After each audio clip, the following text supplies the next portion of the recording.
कैसे हैं आप सब लोग। लेवल अप के एपिसोड 26 के साथ हाजिर हूँ। अभी तक जिसने मेरे चैनल को सब्सक्राइब नहीं किया, चैनल को सब्सक्राइब कर दें, वीडियो को लाइक और शेयर कर दें, शुक्रिया।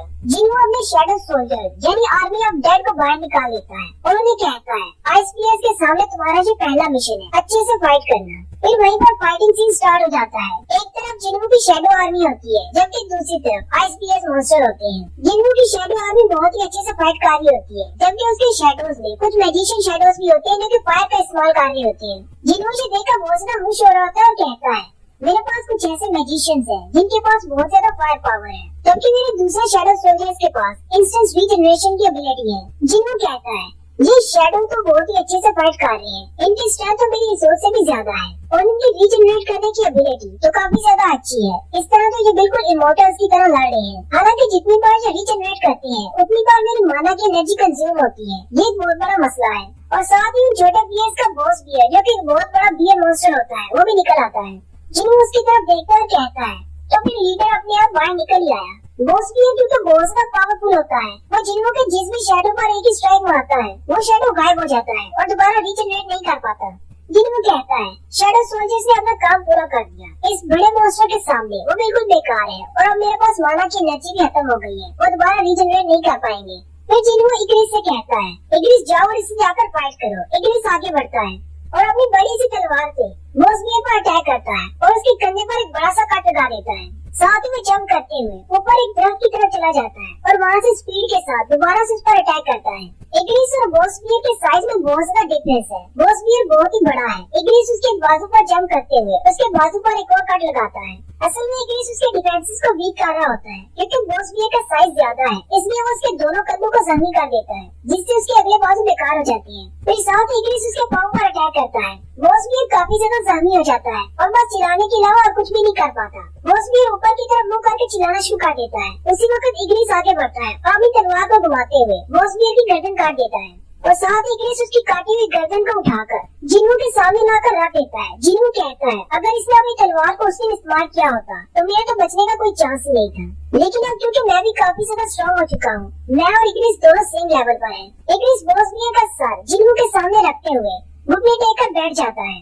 जिन्हों आगे बढ़ता है और इग्रिस पर हाथ रखते हुए कहता है तुमने बहुत ही अच्छा काम किया। साथ ही उसे वापस अपनी इन्वेंटरी में भेज देता है। जिन्हों आगे बढ़ता है बॉसबियर की बॉडी के सामने खड़ा होकर कहता है जागो। जिन्हों कहता है चलो अब इस बॉसबियर को भी अपना एक शैडो सोल्जर बना लिया जाए, ये आने वाले दिन में बहुत ज्यादा काम आएगा। जिन्हों बॉसबियर के अलावा वहाँ पर और भी बहुत सारे बियर्स होते हैं जिनको अपने शैडो बना लेता है। नेक्स्ट सीन फिर से डंजन के बाहर का होता है। गिल्ड मास्टर मेजर आन से पूछते हैं कितना वक्त हो गया है। मेजर आन उनसे कहते हैं तकरीबन 3 घंटे हो चुके हैं। यहाँ के 3 घंटे यानी कि डंजन के अंदर 3 दिन हो चुके हैं। पता नहीं उन बेचारे हंटर्स में से कितने जिंदा बचे होंगे। गिल्ड मास्टर उसे कहता है रेड गेट के अंदर सब कुछ डिफरेंट होता है। आम डंजन जो कि हमने देखी हुई है, रेड गेट के अंदर वैसा कुछ भी नहीं होता। हमारी टीम में जितने भी कमजोर हंटर होंगे वो अब तक मर चुके होंगे अगर वो अपने आप को वहाँ के मौसम के मुताबिक डाल लेते हैं, लेकिन उन्हें वहाँ पर अपने खाने का बंदोबस्त भी करना होगा। वो मॉन्स्टर्स को मारकर उनका गोश्त खा सकते हैं, लेकिन ये डंजन बहुत ज्यादा हाई लेवल की है, इसलिए मॉन्स्टर्स भी हाई लेवल के होंगे। लो रैंक के हंटर्स इस डंजन के अंदर शिकार भी नहीं कर सकते, इसलिए उन्हें खाना नहीं मिलेगा और वो बहुत जल्दी मर जाएंगे। गिल्ड मास्टर की बात सुनकर डांसू कहता है तो इसका मतलब समझिन वो भी अब तक मर चुका होगा क्योंकि वो ई रैंक का हंटर है। मुझे लगता है कि कोरिया में आकर मैंने अपना टाइम जाया किया। डांसू कैसे ही जाने लगता है, वो फिर से रुक जाता है और कहता है अभी अभी तुमने कहा कि जिन्हों तुम्हारी टीम का हिस्सा नहीं है, यानी व्हाइट टाइगर गिल्ड का हिस्सा नहीं है, क्या मैंने ठीक सुना? तो फिर क्या तुम मुझे बताना चाहोगे वो इस डंजन के अंदर क्या कर रहा है, वो भी तुम्हारी हंटर्स की टीम के साथ? मेजर आन उसे कहती है वो मेरी जान पहचान वाला है, उसने मुझे कहा कि उसे एक सी रैंक की डंजन के अंदर जाना है, तो मैंने उसकी बात मान ली और उसे डंजन के अंदर भेज दिया। ये सिर्फ मेरी गलती है। जबकि गिल्ड मास्टर सोच रहे होते हैं चीफ और सन जिनवू को क्यों कवर कर रहा है, वो उसको बचाने की कोशिश कर रहा है। इसका मतलब सन जिनवू वाकई में कोई खास बंदा है। यहाँ तक कि एस रैंक का हंटर वेरिका से यहाँ पर उससे मिलने के लिए आया है।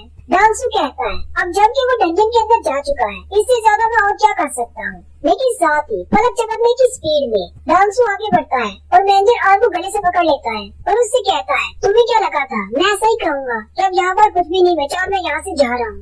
मुझे लगता है कि तुम मुझसे कुछ छुपाने की कोशिश कर रहे हो। मैं तो कब से इसी तरह के मौके की तलाश में था। जल्दी से बको, तुम क्या छुपा रहे हो? उसी वक्त गिल्ड मास्टर आगे बढ़ते हैं और डांसू का हाथ पकड़ लेते हैं। गिल्ड मास्टर बहुत ज्यादा गुस्सा हो जाते हैं। मेरे एम्प्लॉय का गिरबान छोड़ो। डांगसू से कहता है, क्या तुम मुझे ऑर्डर दे रहे हो? तुम एक ऐसे लीडर हो जो कि पीछे बैठे रहते हो। कितने अरसे से तुम किसी डंजन के अंदर नहीं गए।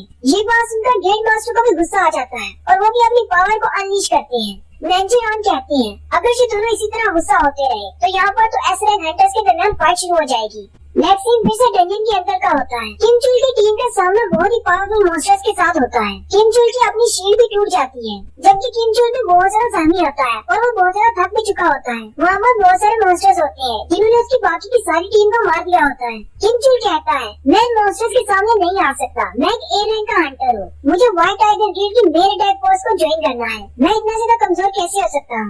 मैं ये कैसे मान लूँ कि इन मॉन्स्टर्स के सामने मैं फेल हो गया? अगर मेरे पास खाना होता तो मेरी बॉडी में एनर्जी होती जिससे मैं इन सबको हरा सकता था। काश हमारे पास खाने को कुछ होता। लेकिन साथ ही वो कहता है, मैं ही इन सबका कैप्टन था। हमारी टीम के पास खाना नहीं तो ये भी मेरी जिम्मेदारी थी क्योंकि मैं एक कैप्टन हूँ। उसी वक्त किम चुल की नजर सामने की तरफ पड़ती है। सामने हयाकी खड़े होते हैं। किम चुल हयाकी को देखकर और भी ज्यादा घबरा जाता है और कहता है, अभी अभी तो हम इन मॉन्स्टर से फाइट कर रहे थे, अब इनसे भी फाइट करना होगी। उसी वक्त उसका एक हंटर साथी जो कि जमीन पर जमी हालत में पड़ा होता है, वो कैप्टन की तरफ आगे बढ़ता है। लेकिन किम चुल के उसे देखते ही एक एल्फ आगे बढ़ता है और उस हंटर को मारकर उसके ऊपर ही बैठ जाता है। ये देखकर किम चुल बहुत ज्यादा डर जाता है और वहाँ से भागना शुरू कर देता है। और यहीं पर हयाकी के बॉस को भी दिखाते हैं जो कि एक बड़े से घोड़े पर बैठा होता है।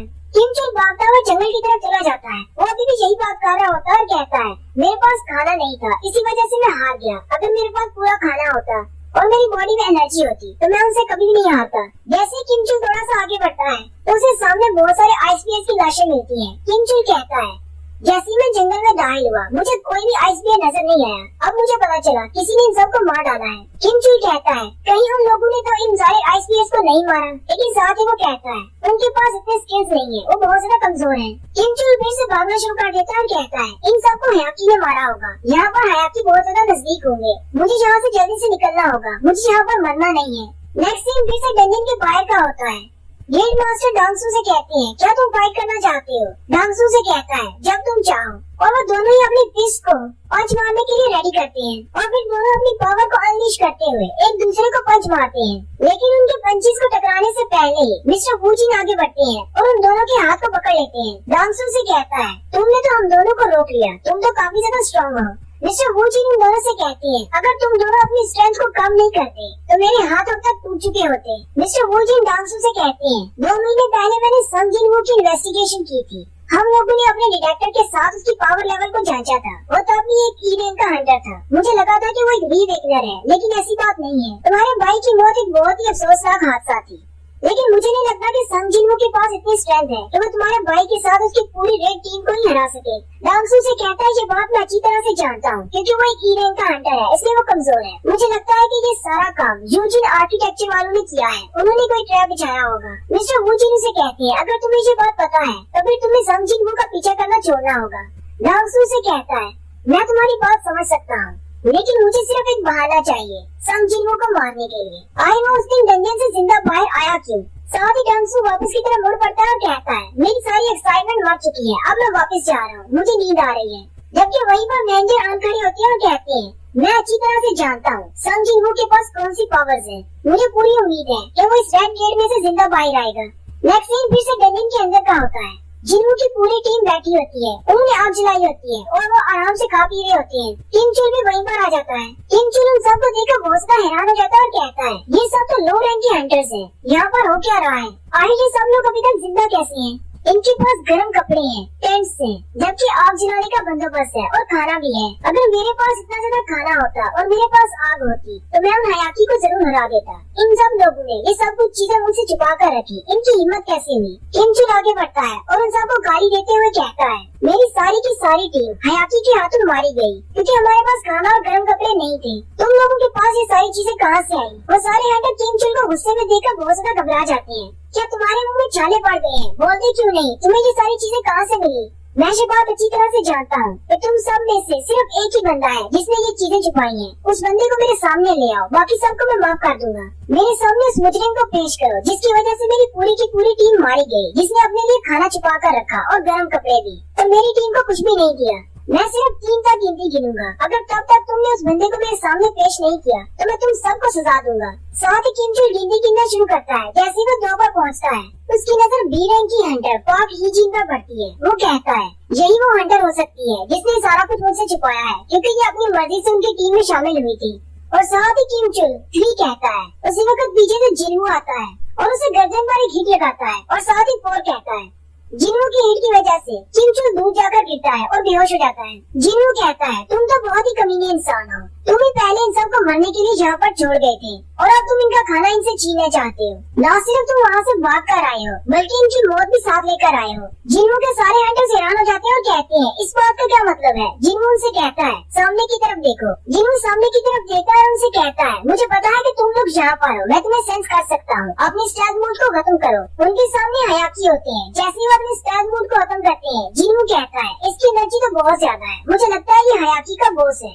तो यहीं पर हमारी एपिसोड 26 का एंड होता है। एक्सप्लेनेशन अच्छी लगी हो तो कमेंट करके जरूर बताएं। चैनल को सब्सक्राइब कर दें, वीडियो को लाइक और शेयर कर दें।